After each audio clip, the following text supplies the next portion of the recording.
Assalamualaikum warahmatullahi wabarakatuh. Alhamdulillah, segala puji hanya milik Allah yang telah memberi kita nikmat iman dan juga nikmat Islam. Ikhwan fillah yang dirahmati Allah, Imam Syafi'i adalah seorang ulama besar dalam dunia Islam yang dikenal sebagai pendiri mazhab Syafi'i. Beliau memiliki kontribusi yang sangat besar dalam pengembangan ilmu fikih dan hadis, serta merupakan salah satu dari 4 imam madhab Sunni yang dihormati. Karya-karya beliau dalam ilmu fikih dan hadis, seperti kitab Al-Risalah, sudah menjadi rujukan penting dalam pengembangan ilmu fikih dan hadis dalam Islam. Dengan berhasilnya Imam Syafi'i sebagai seorang ulama yang sangat banyak diikuti oleh umat muslim, sudah tentu sangat besar pula pengorbanan dan usaha beliau untuk sampai pada pencapaian yang sangat besar tersebut. Lantas bagaimana filosofi yang mendasari pemikiran Imam Syafi'i tersebut? Ikhwan fillah yang dirahmati Allah, Imam Syafi'i, atau tepatnya Muhammad bin Idris bin Abbas bin Utsman bin Syafi'i, berkunyah Abu Abdillah dan berlakab Nasyirus Sunnah, pembela sunnah. Dilahirkan di Gaza pada tahun 150 Hijriah, bertepatan dengan tahun Imam Abu Hanifah meninggal dunia. Bahkan ada sebagian ahli sejarah yang mengatakan bahwa beliau lahir pada malam meninggalnya Imam Abu Hanifah. Meski bukan keturunan Rasulullah, nasab Imam Syafi'i bertemu dengan nasab Rasulullah pada Abdu Manaf. Dengan begitu, Imam Syafi'i berasal dari suku Quraisy yang bertemu nasabnya dengan Nabi Muhammad SAW. Kendati beliau mampu memperoleh ilmu dan kedudukan yang sangat tinggi, beliau merupakan seorang ulama yang hidup dengan asuhan dari seorang ibu yang bernama Asma binti Khalid. Ayahnya, Abdullah bin Syafi'i, merupakan seorang pemuda dari kabilah Bani Hashim yang terkenal di kalangan suku Quraisy di Mekah. Namun, ayahnya meninggal dunia ketika Imam Syafi'i masih belia. Imam Syafi'i mulai menimba ilmu pada usia yang sangat muda, bahkan sejak beliau masih berusia 7 tahun. Imam Syafi'i pertama kali belajar membaca dan menulis di sekolah dasar di kota Gaza. Kemudian, beliau mempelajari ilmu agama dan bahasa Arab dari beberapa guru yang terkemuka di kota Gaza, antara lain Syekh Muhammad bin Yahya Al-Hazimi dan Syekh Muslim bin Khalid Al-Zanji. Pada usia 15 tahun, Imam Syafi'i meninggalkan kota Gaza dan pergi menimba ilmu ke kota Hijaz, tepatnya kota Mekah dan Madinah. Di sana, beliau belajar dari beberapa ulama besar, termasuk Imam Malik bin Anas yang merupakan pendiri mazhab Malik. Selain itu, Imam Syafi'i juga menimba ilmu hadis dari beberapa guru di kota Madinah. Dari pengalaman pada masa kecilnya, Imam Syafi'i belajar dengan sangat tekun dan rajin untuk menimba ilmu agama Islam. Imam Syafi'i meyakini bahwa mencari ilmu harus dilakukan dengan niat yang murni dan tujuan yang benar, yaitu untuk meningkatkan ketakwaan kepada Allah. Ilmu yang didapatkan haruslah digunakan untuk kebaikan dan kemaslahatan bagi umat. Hal inilah yang menjadi pondasi penting dalam perjalanan dakwah dan pengembangan ilmu agama yang dilakukannya selama hidupnya. Imam Syafi'i dikenal sebagai seorang murid yang sangat cerdas. Hingga pada saat berusia 7 tahun, beliau sudah dapat menghafal Al-Quran. Lantas beliau pergi ke kampung Bani Huzail untuk mempelajari sastra Arab dari Bani Huzail yang dikenal halus dalam berbahasanya. Dan ketika beliau bertemu dengan Imam Muslim bin Khalid Az-Zanji, seorang mufti Mekah, Imam Syafi'i disarankan agar mempelajari ilmu fikih. Kemudian beliau berguru kepada Imam Muslim bin Khalid Az-Zanji. Pada saat Imam Syafi'i berusia 10 tahun, beliau sudah hafal dengan kitab Al-Muwatta, karya Imam Malik. Pada usia 13 tahun bacaan Al-Quran Imam Syafi'i yang sangat merdu begitu dikagumi para pendengarnya, sehingga dapat membuat menangis karena bacaan Al-Quran yang beliau lantunkan mampu menyentuh hati para pendengarnya. Pada usia 15 tahun beliau diizinkan oleh gurunya untuk memberi fatwa di Masjidil Haram. Dan ketika usia Imam Syafi'i 20 tahun, beliau ingin berguru langsung kepada Imam Malik bin Anas di Madinah. Niat itu didukung penuh oleh gurunya, serta gubernur Mekah yang membuatkan surat pengantar kepada gubernur Madinah, meminta dukungan untuk keperluan Imam Syafi'i dalam belajar kepada Imam Malik di Madinah. Pada awalnya, Imam Malik kurang suka dengan adanya surat pengantar dalam urusan menuntut ilmu. Akan tetapi pada saat Imam Syafi'i mendatangi rumah Imam Malik yang diantar oleh gubernur Madinah, berbicara mengemukakan keinginannya yang kuat untuk belajar, Imam Malik dibuat kagum oleh Imam Syafi'i yang telah hafal Al-Quran dan hafal kitab Al-Muwatta, karangannya. dan pada akhirnya Imam Malik menerima Imam Syafi'i menjadi muridnya. Dalam proses belajar itu, Imam Syafi'i terkenal dengan dedikasinya yang sangat tinggi. Beliau seringkali tidur hanya beberapa jam sehari karena sibuk belajar dan menulis. Pada saat Imam Syafi'i mencari ilmu, beliau selalu melakukan pembelajaran yang terstruktur dan sistematis. Beliau menekankan pentingnya mempelajari disiplin ilmu tertentu dengan urutan yang benar, memulai dari dasar-dasar kemudian secara bertahap meningkatkan tingkat kesulitan. Terdapat kisah ketika Imam Syafi'i berguru kepada Imam Malik. Ketika Imam Syafi'i bertanya kepada Imam Malik sebanyak 50.000 kali dalam waktu 3 tahun.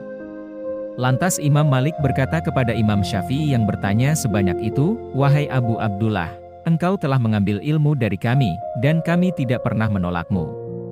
Oleh karena itu, aku mengharapkan kebaikan darimu dalam ilmu ini dan yang lainnya."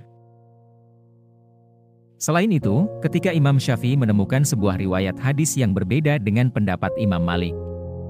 Ketika ditanya mengenai hal tersebut, Imam Malik menjawab, "Jika hadis tersebut benar, maka ini adalah mazhab saya."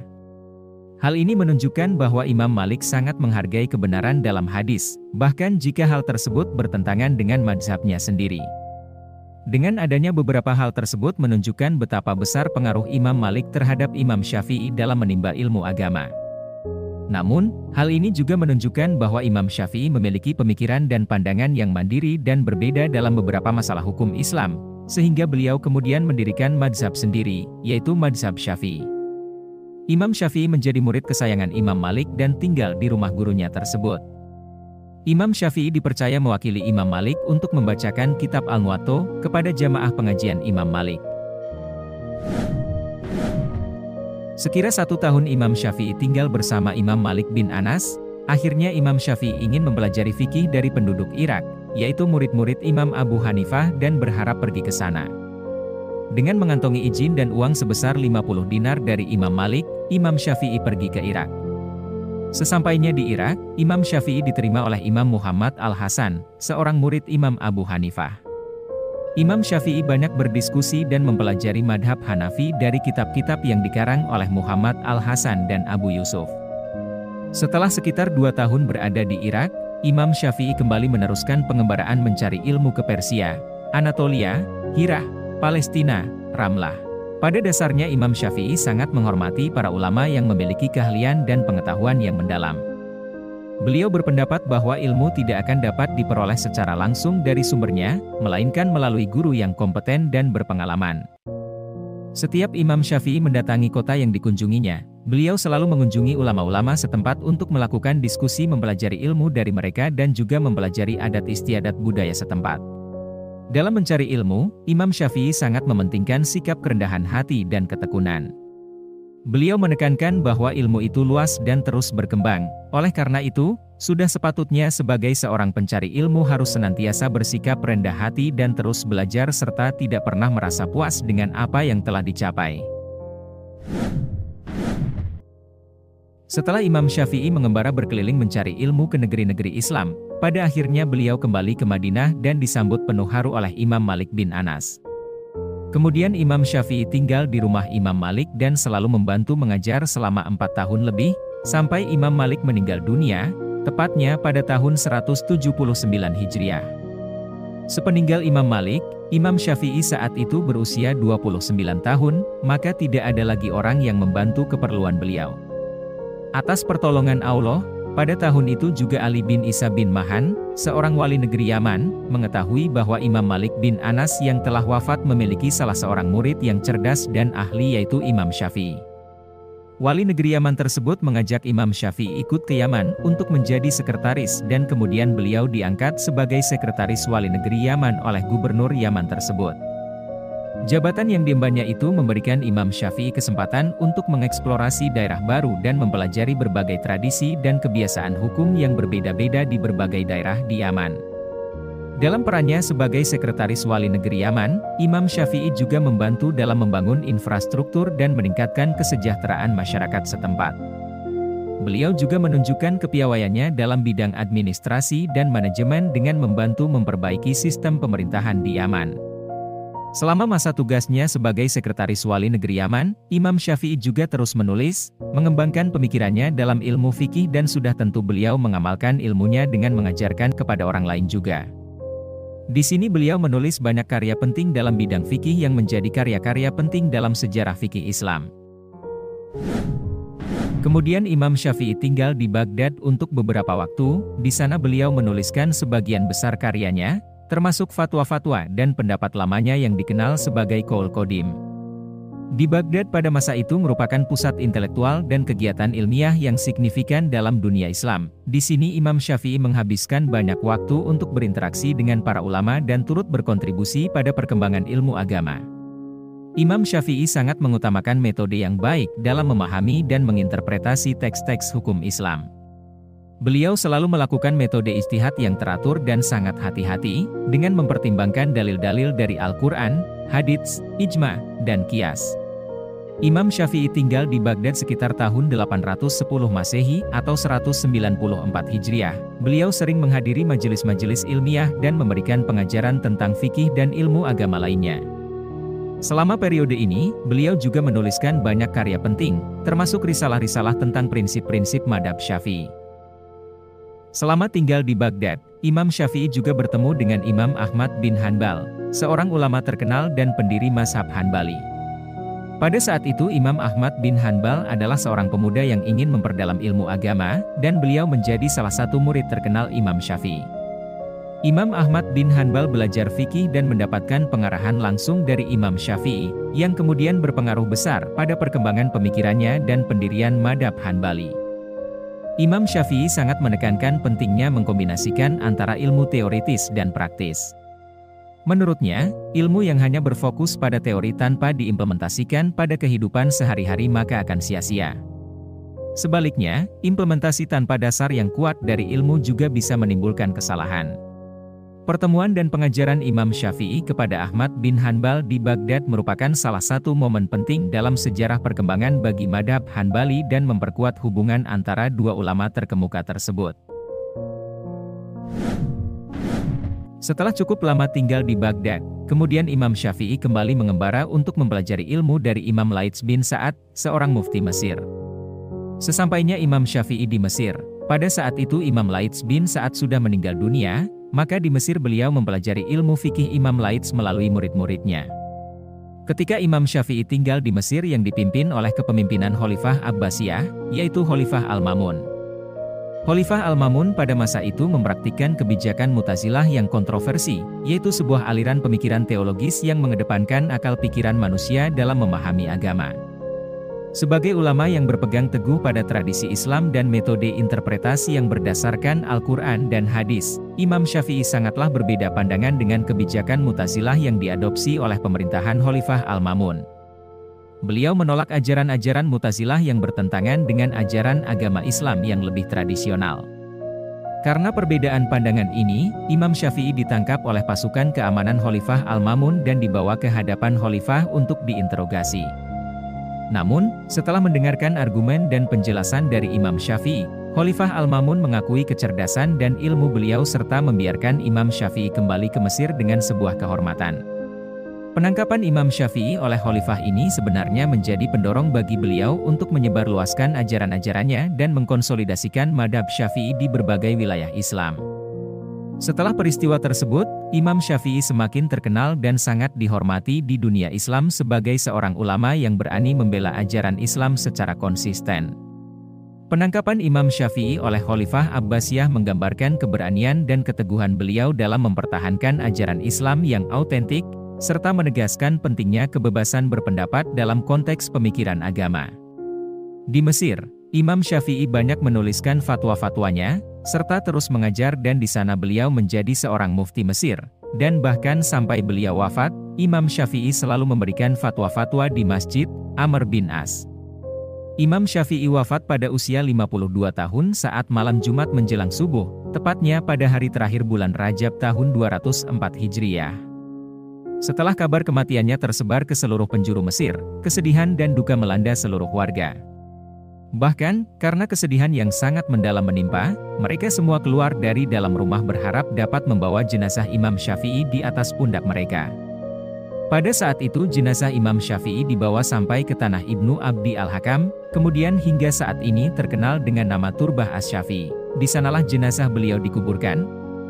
Saking cintanya penduduk Mesir kepada Imam Syafi'i, bahkan sampai 40 hari 40 malam, mereka terus-menerus berdatangan, walaupun tidak mudah bagi setiap peziarah untuk dapat sampai ke makam Imam Syafi'i, karena saking banyaknya peziarah yang terus mendatangi makam beliau. Imam Syafi'i sangat berbeda dengan beberapa ulama lain yang rela meninggalkan hasrat untuk berkeluarga selamanya, agar mereka dapat hidup mendalami dunia keilmuan. Meski Imam Syafi'i sibuk dengan dunia keilmuan, akan tetapi beliau juga tidak menghiraukan kehidupan sebagaimana mestinya, yaitu untuk menjadi seorang suami dan ayah. Saat memilih untuk berkeluarga, Imam Syafi'i menikah tidak pada usia yang masih muda, akan tetapi beliau saat itu menikah hampir memasuki usia 30 tahun. Imam Syafi'i mempersunting seorang muslimah mulia yang merupakan keturunan sahabat Rasulullah Shallallahu Alaihi Wasallam yang menjadi khalifah ketiga, yaitu Utsman bin Affan radhiyallahu anhu. Perempuan yang beliau nikahi bernama Hamdah binti Nafi bin Anbasah bin Amr bin Utsman bin Affan. Imam Syafi'i melangsungkan pernikahannya dengan Hamdah binti Nafi, setelah wafatnya Imam Malik bin Anas, sang guru yang sangat beliau hormati. Dari pernikahannya tersebut, keduanya dikaruniai 3 orang anak. Putra pertamanya bernama Abu Usman Muhammad bin Idris. Putra pertama Imam Syafi'i ini mewarisi kealiman sang ayah, sehingga ia pernah diangkat menjadi hakim di kota Halab, Aleppo, Tanah Syam. Kemudian putri keduanya bernama Fatimah dan putri ketiga mereka bernama Zainab. Selain berumah tangga dengan Hamdah binti Nafi, Imam Syafi'i juga menikahi seorang budak perempuan yang bernama Dananir. Dari pernikahannya ini, beliau dikaruniai seorang putra yang diberi nama Abu Hasan Muhammad bin Idris. Sayangnya, Imam Syafi'i menutup usia pada saat Abu Hasan masih belia, sehingga ia tumbuh sebagai anak yatim. Imam Syafi'i percaya bahwa pengetahuan adalah kunci untuk memahami agama dan dunia. Beliau menekankan pentingnya belajar dan mendalami ilmu pengetahuan untuk memperoleh pemahaman yang benar tentang ajaran Islam dan menjalani kehidupan yang baik. Selain itu, Imam Syafi'i juga menganjurkan pentingnya menjaga akhlak dan moralitas dalam kehidupan sehari-hari. Bagi Imam Syafi'i, agama tidak hanya tentang ritus dan tata cara ibadah, akan tetapi juga melibatkan perilaku dan etika yang baik. Beliau mengajarkan pentingnya berbuat baik kepada sesama manusia, menjaga keadilan, dan menghindari perbuatan yang merugikan orang lain. Imam Syafi'i juga menekankan perlunya keseimbangan antara kehidupan duniawi dan kehidupan akhirat. Baginya, seseorang harus menjalani kehidupan di dunia ini dengan bertanggung jawab dan melakukan kewajiban-kewajiban duniawi, tetapi juga tidak boleh melupakan persiapan untuk kehidupan akhirat. Beliau mengajarkan agar seseorang tidak terlalu terikat pada materi dan keinginan duniawi, tetapi juga tidak menjauhkan diri sepenuhnya dari dunia ini. Dalam ajaran hukum Islam, Imam Syafi'i mengembangkan prinsip-prinsip dalam menafsirkan dan mengaplikasikan hukum Islam. Beliau menggabungkan pemikiran-pemikirannya dengan metode deduktif dan induktif, serta mempertimbangkan konteks sosial dan historis dalam menentukan hukum yang relevan. Pendekatan ini membantu dalam memahami dan mengaplikasikan prinsip-prinsip hukum Islam sesuai dengan kebutuhan dan perubahan zaman. Secara keseluruhan, Imam Syafi'i merupakan seorang tokoh yang dihormati dan memiliki kontribusi yang besar dalam pengembangan pemikiran Islam dan prinsip-prinsip hukum. Pemikirannya mencakup berbagai aspek kehidupan, termasuk pengetahuan, etika, keseimbangan hidup, dan pendekatan dalam hukum Islam. Ikhwan Halakoh yang dirahmati Allah, sekian video kali ini, terima kasih sudah menonton dan menyimaknya. Semoga pada video kali ini menginspirasi dan menghibur Anda. Perlu diingat oleh Ikhwan Halakoh semua, jangan pernah berhenti bermimpi dan mencari kebahagiaan. Sampai jumpa pada video berikutnya. Akhir kata, Assalamualaikum warahmatullahi wabarakatuh.